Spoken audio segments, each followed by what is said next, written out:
The topics and opinions expressed on the following show are solely those of the hosts and their guests and not those of W4WN Radio, its employees, or affiliates. We make no recommendations or endorsements for radio show programs, services, or products mentioned on air or on our web. No liability, explicit or implied, shall be extended to W4WN Radio, its employees, or affiliates. Any questions or comments should be directed to those show hosts. Thank you for choosing W4WN Radio. This is Beyond Confidence with your host, Divya Parekh. Do you want to live a more fulfilling life?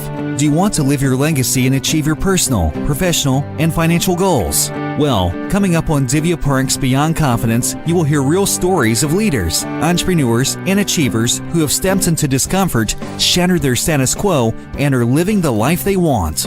You will learn how relationships are the key to achieving your aspirations and financial goals. Moving your career or business forward does not have to happen at the expense of your personal or family life, or vice versa. Learn more at www.divyaparekh.com, and you can connect with Divya at contact@divyaparekh.com. This is Beyond Confidence, and now here's your host, Divya Parekh. Hello. It's Tuesday morning, and I am so thrilled to be here with you. Why? Because as always, you are the soul of my show.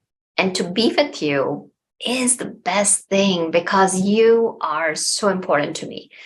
And also, I want to thank each and every one of you who has reached out to us and shared what kind of stories do you want us to bring, which experts to bring, and how we can support you to live a better life. And also thank you to all of you who have purchased my books. You can see a couple of those in the back, Expert to Influencer and The Entrepreneur's Garden. And they will help you, especially if you're an entrepreneur or even if you're looking to build those 9 relationships, whether it's with money or with results or with yourself. The Entrepreneur's Garden will help you. An Expert to Influencer will help you to become that influencer that is like a rising tide that lifts all boats. It's about the impact. It's not about the numbers. It's not about the likes you get. It's about impacting even one person. So if you have not got the books, please get it, because when you purchase those books, your investment helps us help the entrepreneurs all across the globe. And I'm sure you'll remember, I'm still inviting you to spend that 1 hour of your time every month with no strings attached, helping other people, keeping that kindness circle going. So let's go ahead and get started. I'm going to bring in our guest, Erin Marcus. Welcome, Erin. Hello. Thank you so much for having me. I'm excited to be chatting with you. This is awesome. Oh, excited to have you here. So, Erin, we usually start at the beginning. Do you recall any moment from your childhood that still stands out for you today? Oh my gosh. Moments that stand out. What's funny when you say that is there's nothing in my childhood that stands out, just keeping this related to now, that I would end up where I am. Right? I didn't have an entrepreneur environment. I didn't have a business owner environment. I grew up blue collar in Chicago. My dad was a cop. My mom was a hairdresser. Like, just get a job and stay there would have been great. And so I definitely, my young childhood, fun, all sorts of things, dogs, vacations, teenage years. I call it now, a professional juvenile delinquent. I use the term professional because I made money at it. You can argue, right? You can argue whether that was bad parenting or bad child. It's right. You can't blame them for everything, that's for sure.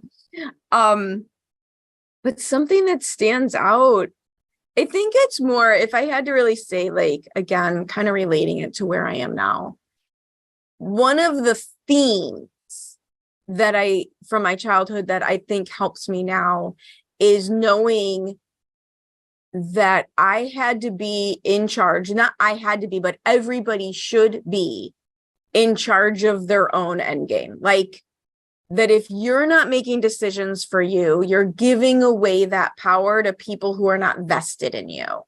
So I I always felt like I could do whatever I want and I could have whatever I want, but I also always knew that I was going to have to get there myself. Not in any negative way, not with a chip on my shoulder, but more of a norm. Like, okay, just go do it. That's what you want. That's great. Go do it. You have to make it happen. So I think that theme is a lot of what stands out in my childhood. Well, as you mentioned that you took it very beautifully. You did not take it somewhere like, oh, that's a chip on my shoulder and I'm going to use it as a crutch. Rather than that, how can I keep my power? Yeah. It was never, I think that's because it was modeled to me as an opportunity. It wasn't modeled as a bad thing. This whole idea that you have to advocate for yourself. And truthfully, it comes out of health issues as a child and watching my mother advocate for me instead of sitting back and waiting to see what someone else might want to do or might think is the right idea. When I was a teenager and wanted money, she said, great, you can have all the money you want. Go get a job. Right? Like, how do you do that? Well, see that street there with all the stores on it? Go into each and every one of them and ask them if they're hiring until one of them says yes. Oh, okay. I wasn't happy about that, but I did it. And so it was never illustrated to me that having to take care of yourself was anything except normal. Well, it's really great if you kind of think about it, because it's very interesting. Recently, I was just kind of working with a cohort on intergenerational communication. And it has become very apparent that a lot of Z-Gen expect their parents to take care of certain things for them, even in their 20s. Yeah. So, and then what happens is it allows for some growth in some areas, and in some areas, it may deter growth. So in your case, so there's no right or wrong for anything, basically. And yet, like in your case, it pushed you that, okay, hey, you want to create your future, you want to create X, Y, and Z, go do it. And it shifted back the responsibility and the power back to you. Yeah. And it also, the other thing it does is it creates self-trust, right? Because I would go do the things. All right, I want to go make money. I have to get a job. So I got a job and I made money and I got to spend that money however I wanted to.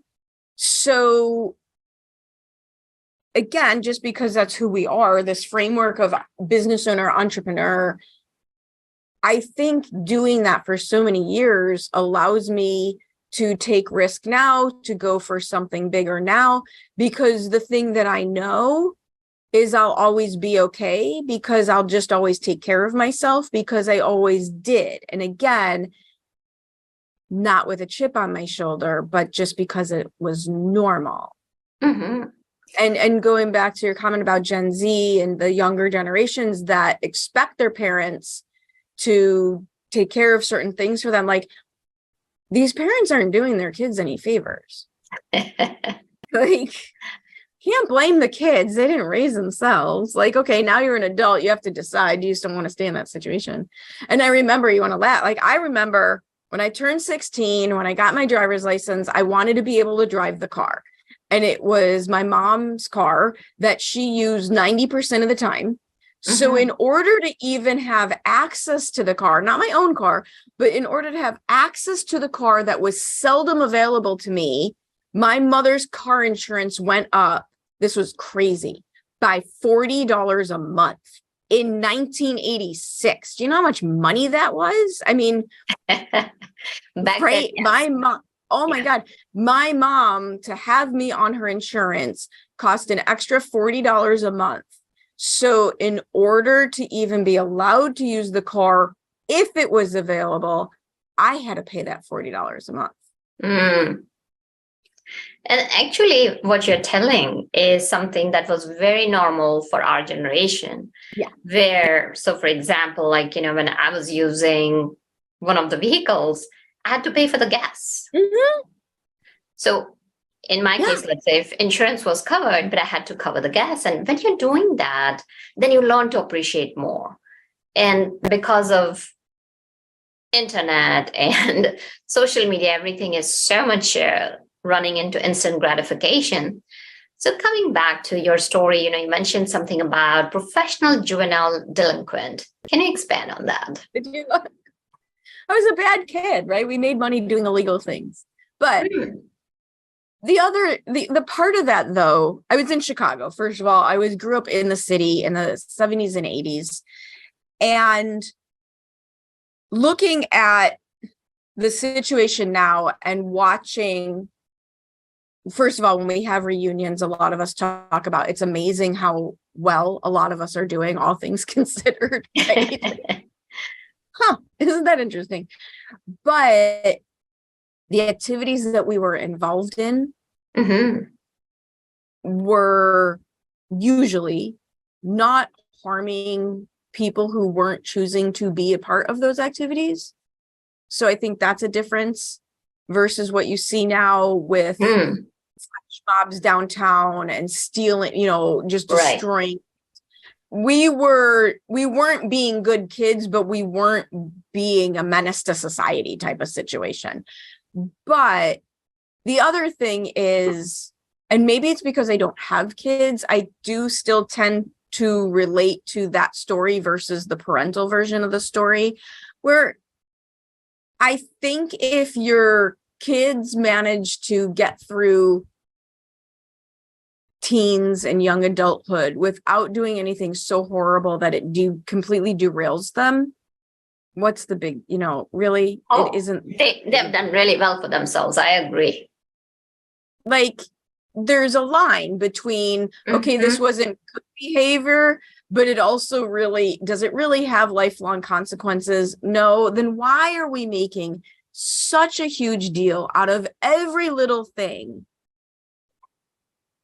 So true. So true. And that's another thing that I've seen a lot of parents putting that pressure on youngsters that you can do this, you can do that, and you got to achieve this and you got to achieve that. So that has repercussions of its own. So moving the story forward, as you said that, you had your escapades, but nothing that bad. And I got to say something like, as teenagers, we all make mistakes. And as you mentioned, that's how we learn. That's how you learn. And I think the plus and negative, the plus side is there was no social media. So there's no proof. There's no proof of any of this. I don't have a police record. It never got to that point. So there's no proof of this. But the other thing is the lack of allowing failure creates fear of failure. Intensity over every little thing, having to be perfect, having to be the top of whatever it is, creates this fear of failure, and fear of failure creates fear of trying. Yeah. And that takes us to the risk. Like, so many youngsters are afraid to take risks because, as you mentioned, it's about onus on being perfect. And especially social media has created this fake facade that, because mostly people will take the selfies where they're looking good, where they're having dinner at a really good restaurant, when they're out on vacationing, or, when it's something really good happening. So it appears that everybody is doing so well. And that's not the reality, because most people have something going wrong for them each and every single day. So coming back to that. Yeah. Where did your life take you beyond your teenage years? So I went to college right after high school, which not because of my grades, because back then it was easier to get in college, just because I literally tested into it. And then it got more interesting, right? Like, school got more interesting.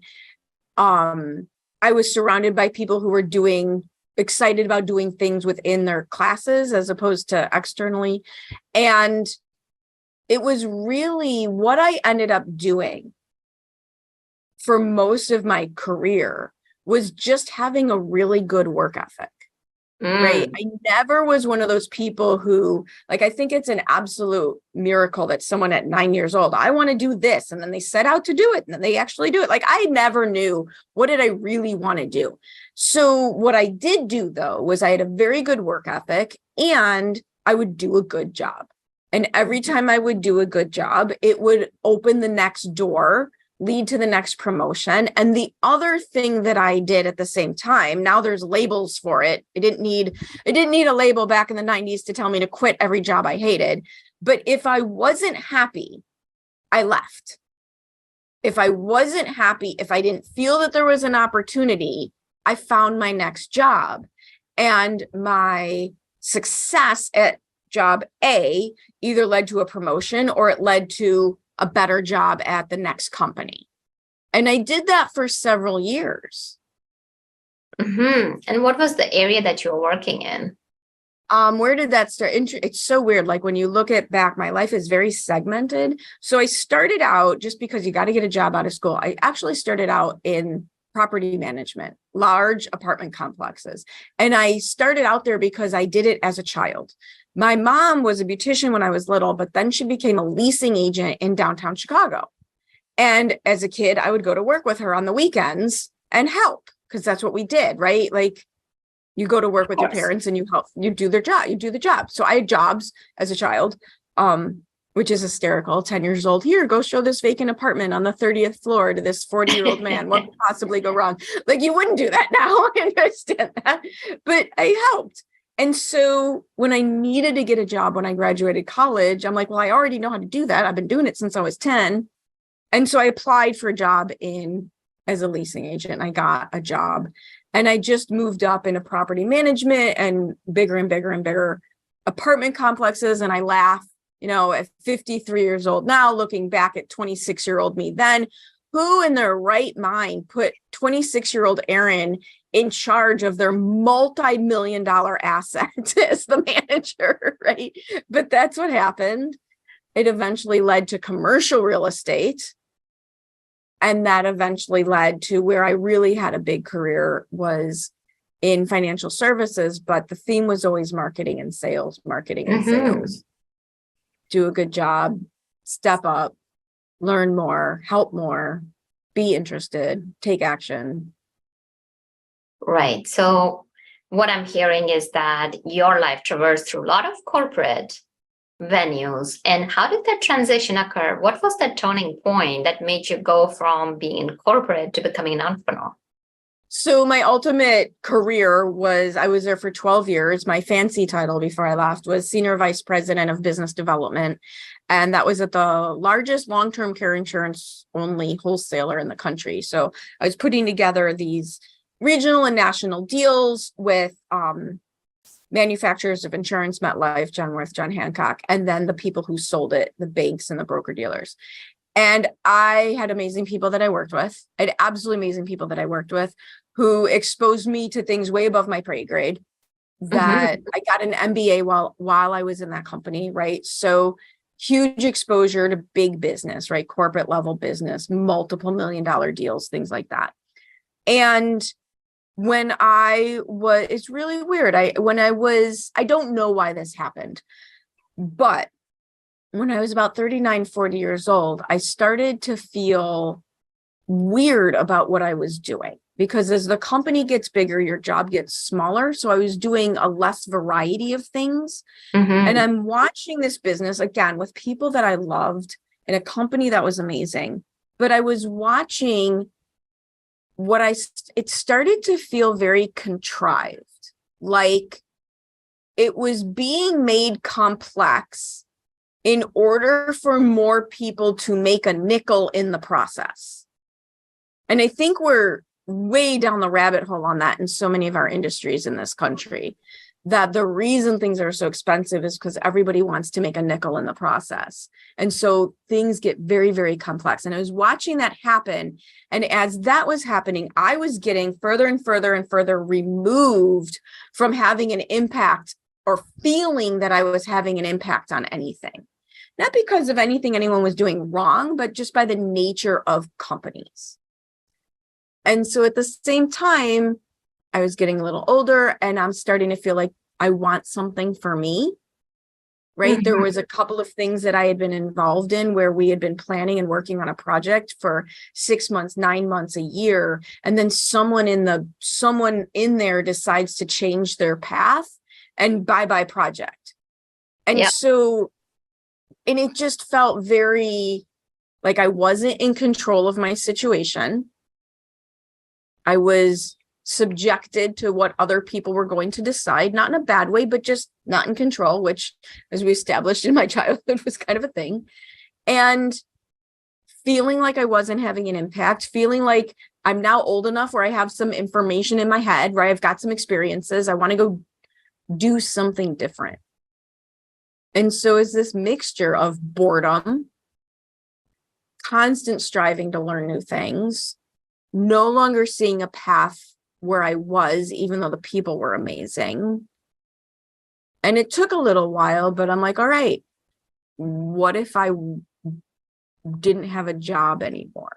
What if it was my thing? Abject, horrifying, right? Like, well, it's hard to break those golden handcuffs. yes. Oh, yeah. And I had the expense account and the big income, the whole 9 yards. Absolutely. Absolutely. Yeah. So when you started thinking about it, what fears did you face and how did you transition out? So I couldn't figure out what I wanted to do. That was one of the first things, as I didn't know what I wanted to do. And it actually took me probably 2 years while I still had that job, where between the time the ideas started floating in the back of my mind and actually doing something, because I couldn't.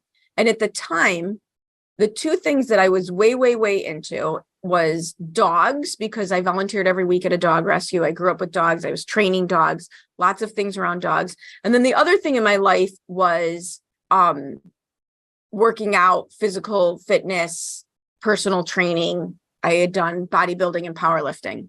Mm-hmm. So those were the two things in my world. And I'm like, okay, well, what if I did a business in either one of those? Because those were the two things I knew a ton about and I absolutely loved. And so I did look in those arenas, like, well, what if I was a personal trainer? Well, what if I bought a gym? Well, what if I had a doggy daycare? And what if I had dog kennels and grooming? And I had some visions of what that would look like. But one of the things I knew was I didn't want to be tied to a physical building from sun up to sundown. Like, I knew I needed more variety than that in my environment. And I'm happy I never took action on only those two things, because to me, that was still going to be it was going to be a very small world. It was going to be my own world, but I somehow in the back of my mind felt it was still going to be a very small world. Mm-hmm. And which makes sense, because here you were tied to a 9-to-5 job in your previous company anyway, and you didn't want to go from same to same. So how did you come to doing the online entrepreneurship that you're doing right now? Well, there was a step in between. So I was in Potomac, Maryland, beautiful, beautiful place. If you haven't been, I was in Potomac, Maryland, traveling with my mother and my stepdad to go to my cousin's wedding. And I was on all sorts of medication because I had been very, very, very sick before this. And so I was still recovering. Very small wedding. There was only like 35, just small family wedding. But I'm traveling with my mother and her husband, great people, but still you get the point, right? Not easy. And I don't feel good. And I'm way too many people, even though there's only 35 of us, right? Because there's all these activities. Right. And I had left dinner. I also had a little bit too much to drink at dinner because I was traveling with my mother and her husband. Right? And a little bit too much. So I left dinner early and I had walked back to my hotel room. And here I am. And one of my aunts was also not at the wedding because her husband was sick. My uncle was very sick and they couldn't travel. And so now I'm on the phone with them. And she was forever looking at businesses. And she says to me the name of this business. And just because I'm laying in bed, I'm on the phone, I've got my laptop, I looked it up. And I'm like, now this was something I could see me doing. Mm-hmm. And she wanted me to move to Vegas and do it with her. I didn't do that, but I did buy that franchise. That was the one that instinctively dropped in because it was a new franchise. I would be out in the world. It was senior relocation and estate liquidation. So it was the same market as the long-term care insurance, right? I felt I had this story in my head that I would already know how to do this because of a very narrow attachment that I evidently created. But it was building a business. And it wasn't tied 9 to 5. It was much more flexible. It wasn't a physical location. I wouldn't have to take out a loan, right? Like there was some things in there that I'm like, okay. And so that's what I ended up doing when I left corporate was I purchased that franchise. And how did bring you to doing branding and helping entrepreneurs? Business strategy. So what happened was because of my business background in corporate, because of my MBA, I got my office, my franchise to the top 10 out of 200 offices in 18 months. And Very so the powerful. franchise, Congratulations. Thank you. And the franchisor I would get hired by the franchisor to train new franchises. They would buy their offices. They could come spend a week with me. I would teach them how to do it.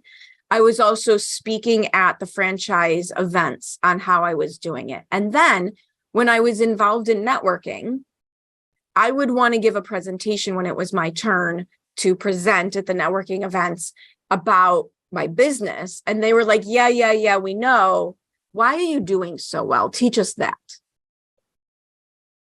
And after a couple of years of that, it's kind of like getting hit over the head. I'm like, okay, even though my franchise was doing well, there were parts about it that I was realizing were not for me.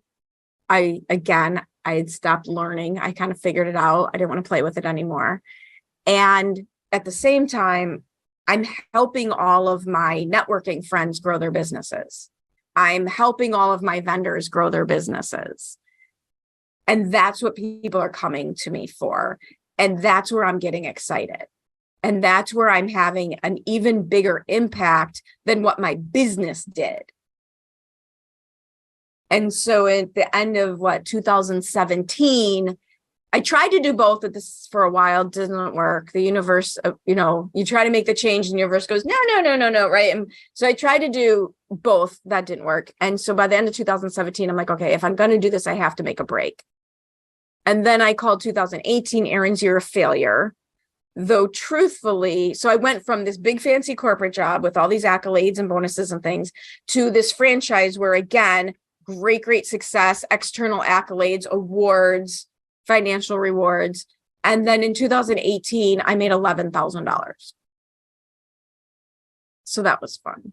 And looking back now, I've had somebody help me reframe that it really was more of a repositioning and figuring out what I wanted to do more than, you're right, I didn't have a clear enough picture. So 2018 was really spent not necessarily making money, but figuring it out. And then 2019 is when I created Conquer Your Business, where I really now just focus on business and branding strategies, the marketing, the business strategy. How do we grow? How do I kind of my own story, right? How do we help people come out of corporate and get through all the trials and tribulations in that transition to entrepreneurship? But also, how do we help solopreneurs get over the bridge and a business owner? How do we help those transitions? Absolutely. And that's powerful. So let's say there's someone in corporate. They're thinking about leaving the corporate to start out their own business. What are 3 to 5 things they should be thinking about? I think, to shortcut the learning curve, right? To give you a chance at success. One of the things humans do that messes us up is we have very much all or nothing thinking. And that's not actually how things work. You can take, like, if you are in a situation, now you can do it the way I did it. I just jumped off the cliff. I just left. But I also don't have children. I was renting. I didn't have a mortgage. I didn't have certain risks that I know not everyone's in that situation. So if you're in a situation where you're a little bit, most people are more risk adverse than I am, right? I get that.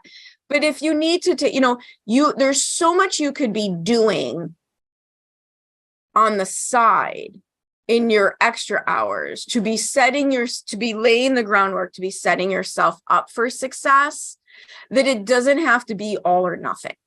And I think, right, so instead of looking at it as a problem, instead of looking at, well, I have a full-time job, so I can't do my business, instead of looking at that as a problem, ask yourself, okay, in a world of infinite possibilities, what could I do? Right? What step could I make? Right? So break yourself out of the all or nothing thinking so that you don't mess yourself up. The second thing is be prepared for everything you know about business to be wrong. To just be wrong. Because there's two things being in corporate help you with when you become an entrepreneur. Number one, delegation, right? We don't try to do all the things in corporate, right? I have the web guy, I have the finance guy. I don't try to do it all myself. So that helps you. Number two, work ethic. We're used to working a full day. So those two things will help you. And basically everything else you know about business will kill you as an entrepreneur, because corporate is risk, right? Corporate is completely risk adverse. But entrepreneurship, your success is tied to how much risk you can handle without passing out. And so true. And right. So what really resonated with me was it's not all or nothing thinking. Yes. Because a lot of people like, oh yeah, I'm passionate about it. And yes, you're passionate about something, but being passionate doesn't mean that you can't be pragmatic too. And while go ahead. And the other thing is, one of the mistakes I watch people make is not everything you do has to earn you money. Not everything you do has to earn you money. And I'm very glad that I didn't go down the route of doggy daycare, because then my passion for volunteering at animal rescue might not be what it is. Right? Not everything you do has to make you money. And that's really a big thing that you mentioned. So going back to like a couple of things that you mentioned, one was that doing things is important, but it's also important to know that you don't have to do everything, because you're not good at everything. So the key thing is, what I'm hearing is that do what you're good at and farm it out to other people that they're good at. Because, when you play at things that you're playing at, it's play and it keeps your passion going. Otherwise, passion dries off. And also, as you mentioned, it does not have to be money for everything. You can do some of the things as impact creation, especially the example that you shared about volunteering with dogs, or it could be Meals on Wheels. Anything that you have, you can still do it. There's nothing there to stop you. So these are like really good points. So let's say, okay, people have thought through, people have some clarity, they're putting in that additional work, and now they've started building their business. What would be the next steps? There becomes a time where you have to if you really want to build a business, it's the clarity around knowing what type of business you want. And there's no wrong answers. I'm a big fan of, if you just want a hobby side hustle, more power to you, but choose it. Don't settle for it. Too many people settle for the size business they have because they can't figure out how to get what they want. So they settle for what is handed to them. So whatever it is that you want is perfectly fine as long as you're choosing it. So at some point, if you want a big business, you have to learn how to get out of launch mode and into leveraged mode, right? The way that I describe businesses, there's like 3 stages: launching, leveraging, and leading. And how do you transition from one to the other? And it doesn't have to be all at once. It doesn't have to be all at once, but you have to realize that if your business is all in your head, not that you're imagining it, but everything that happens is internally, the business is so dependent on you, you end up pigeonholing yourself. That's when you burn out. That's when you don't get downtime. That's when you've capped your income. And learning how to, especially women, that your business is not about you. Your business is not about you. Your business is about the client. And the more you can realize that your business is not about you, you'll be better at it. You'll be willing to risk more because it won't be so tied to all of those things we talked about, that the stories from childhood, the fear of failure. The closer that's tied to you, the harder time you're going to have. So true. And it's about serving your clients to succeed. So that's a really, really important point, because when you keep the focus on you, then it's very hard to continue objectively and prevent the burnout. So the key is working on business, not working in business. You mentioned 3 things: launch, leverage, and lead. Could you shed some light on each 3 of the steps? Sure. And you can be at different steps under different categories within your business. So I consider launching mode anything that's not yet been systemized. So you're still figuring that piece out, which means we go back to launch mode if we have a new offer. We're launching the new offer, right? We go back to launch mode when we have, expanded team. So launching something is the figuring it out phase. Something that's not being tried. It's not bedded yet, or you're recreating the wheel every time you do it. So you might be selling the same thing over and over and over again, but if you haven't systematized the delivery of it, automated, right? If you haven't leveraged, right? Because that's the next step. If you haven't gotten to the point where if you're at the point where you're trading dollars for hours, you're still at the launched stage. And then you move into leveraged. And leveraged is what happens. You have to move into leveraging your resources when you've run out of hours in the days and days in the week. When you can no longer make more money because you are out of time. You have to learn how to move into leveraging your resources, leveraging teams, leveraging marketing, leveraging your time. That's beautiful, because let me tell you, that's a good problem to have. And it's important important to refer to your earlier point when you talked about systemization, because that's where, when companies are scaling up, fail, because they don't have processes and systems. And because they don't, now they're working in business, and then they become the roadblock to their business success and the business scaling up. Yeah. Always the roadblock. And here's the thing. People think that there's a dollar amount associated with this space, and that's not actually true. I work with people with $1 million business who have no client acquisition system. So their back end, right? The back end is systemized, but the front end isn't, because they're just getting their business through networking or one-to-one relationships. Now, not necessarily a problem. You just have to really recognize that's where you are. And that also means the business is still dependent upon you as an individual. That's not sellable. By the way, you can't sell a business when the entire business is dependent on you as a human to be there 24/7. Definitely makes perfect sense.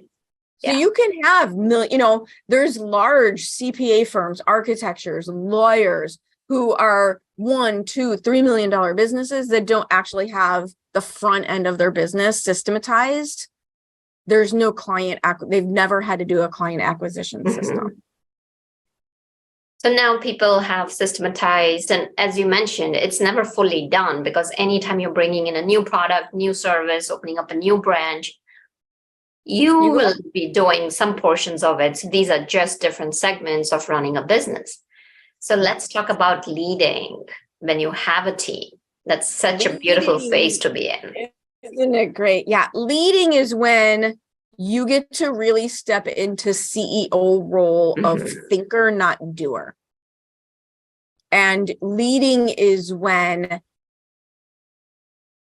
you set the outcomes and the team creates the processes and does the work to meet those outcomes. Right? Oh. It really, and again, different phases. You could be leading at some parts of your business, but still launching at other parts. But leading requires full on letting go. Full on letting go. And leading requires that team processes, the whole 9 yards. Absolutely. And leading is so beautiful because you have empowered other members of your team to step in and grow to be you, come into their own and start leading. And now when they lead, of course, there's succession planning and all that. That's a topic for another day. And I also just real quick, I think one of the reasons people get stuck is they see leading as a challenge and a hard thing to do instead of an opportunity and an empowering. Like going back to full circle, where I was always told I could have whatever I wanted. I just needed to go do it myself, and seeing that as an empowerment and not a chip on my shoulder. Same thing with leading. Instead of looking at the team and thinking, oh my God, I got to hire someone. Oh my God, I got to train somebody. Oh my God, I got to manage somebody. What if instead you saw it as empowering people to have their dream job within your company? Right? All of a sudden, leading is not so bad. Oh yeah. Leading is so beautiful. Because leading means, and I always say that servant leadership, you are there to empower somebody else. You're there to create that impact. And that is so beautiful. I love that. So share with us, how can people get in contact with you? You've given us a lot of different areas to think about and a lot of nuggets that people can take and run with it. So how can people get in touch with you? How can they connect with you if they're thinking about starting their business or scaling their business or creating that story, as you mentioned, for themselves? How can they go about it? We make it real easy. It's real easy. conqueryourbusiness.com. We put everything you need in one place. You can find my podcast there. You can find all our social links there. You can find contact form there. Everything is all in one place at conqueryourbusiness.com. Well, that's fantastic, Erin. And if you were to leave our listeners with 1 or 2 tips that they can take them right now and implement them, what might that be? Reverse engineering. Every single thing is reverse engineered. You got to start with what you want.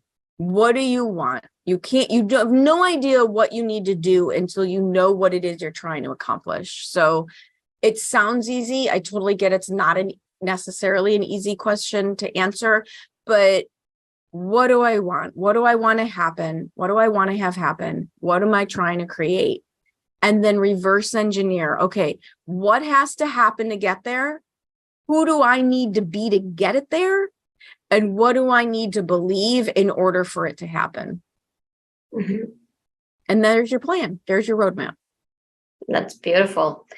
Well, thank you so much for joining us and sharing your wisdom with us and your story and being vulnerable. I'm sure that our listeners are going to get so much value out of our today's conversation. Awesome. Thank you so much for having me. It's always great to chat with you. Absolutely. Thank you again. And listeners, thank you for joining us, because without you, the show would not be possible. And do reach out to us and let us know what you're thinking about our podcast, different episodes, and who can we bring, what we can bring, so that you know how to live the life that you deserve. How can we serve you to the best of our ability? So thank you for joining us, and thank you, Juan, for making the show technically possible. And until next time, be well and take care. Thank you for being part of Beyond Confidence with your host, Divya Parekh. We hope you have learned more about how to start living the life you want. Each week on Beyond Confidence, you hear stories of real people who have experienced growth by overcoming their fears and building meaningful relationships. During Beyond Confidence, Divya Parekh shares what happened to her when she stepped out of her comfort zone to work directly with people across the globe. She not only coaches people how to form heart connections, but also transform relationships to mutually beneficial partnerships as they strive to live the life they want. If you are ready to live the life you want and leverage your strengths, learn more at www.divyaparekh.com. And you can connect with Divya at contact@divyaparekh.com. We look forward to you joining us next week.